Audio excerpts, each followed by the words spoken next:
Hello everyone, welcome back to our channel. నేను మీ శ్రావణి. ఈ blouse back neck design అయితే చూపిస్తున్నాను అనమాట. బ్యాక్ నెక్ వచ్చి మనకి లవ్ సింబల్ అయితే వస్తుంది.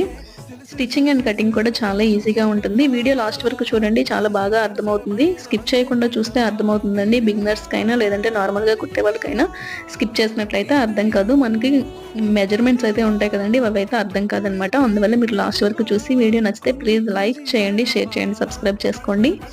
లైక్ చేస్తే ఈ వీడియో చాలా మందికి కూడా కొంచెం వెళ్తుందనమాట, వాళ్ళకి కూడా ఉపయోగపడుతుంది. కాబట్టి ప్లీజ్ లైక్ చేసి షేర్ చేయండి. అండ్ ఇదైతే చూస్తున్నారు కదా, నేను నెక్ శంఖభాగం కూడా ఆల్రెడీ నేనైతే కట్ చేశాను అనమాట. కానీ మీకైతే కొలతలు అయితే చూపిస్తున్నాను. అదేంటి అంటే మనకి షోల్డర్కి నెక్కి 6.5 అయితే తీసుకోవాలి ఇంచెస్. అలాగే మనకి నెక్ వచ్చేసి 3 ఇంచెస్ అయితే తీసుకోవాలి. ఎందుకంటే ఇది ఫ్రంట్ డౌన్ నెక్ వస్తుంది అనమాట. ప్రిన్స్ కట్టే కానీ ఫ్రంట్ వైపు హుక్స్